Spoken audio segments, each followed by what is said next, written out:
J'avais dit ça il y a très longtemps parce que c'est vrai qu'a priori quand la nation est plus faible et puis les médias, la presse, ils arrivaient dans le tournoi et forcément c'est comme quand on joue avec le respect que j'ai pour la Roumanie ou pour des nations qui sont plus faibles, forcément le niveau d'exigence que l'on met face aux Anglais au Stade de France et contre les Italiens, forcément n'est pas le même, alors qu'il devrait l'être.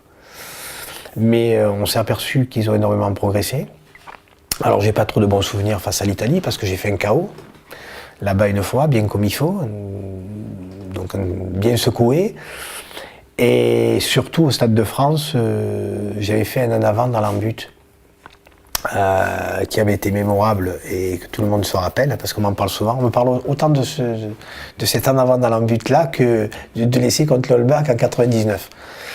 Donc c'est bien, on s'aperçoit que mon tempérament il est excessif. Autant on voit ce match contre les Blacks comme référence et comme enthousiasme, les gens sont très enthousiastes, mais aussi ils se souviennent de cet essai casquette, enfin plutôt de cet essai raté casquette contre l'Italie. Beaucoup de gens m'en parlent. Alors je m'en sors souvent en disant ma femme est italienne.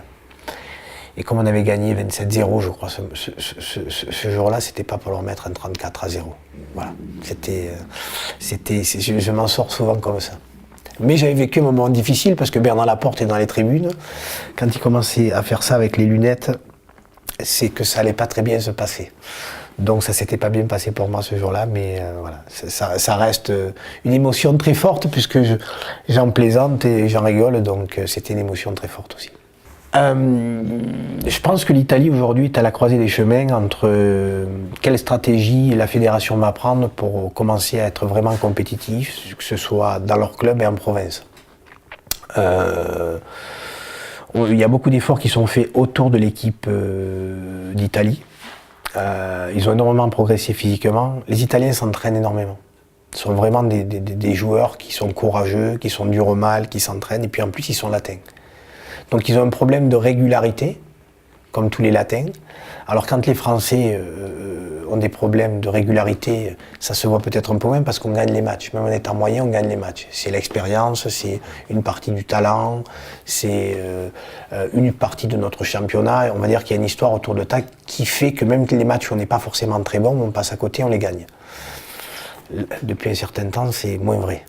Mais à l'époque, c'était ce qui se passait. Et là, les Italiens sont justement, ils ont ce problème de régularité qui font qu'aujourd'hui, ils sont respectés dans le niveau international parce qu'il faut s'investir, parce qu'ils sont durs physiquement, mais ils ne font pas encore peur, comme une équipe qui dit oh là là, voilà. Donc ils sont en train. L'an dernier, on l'a vu, ils nous ont battus.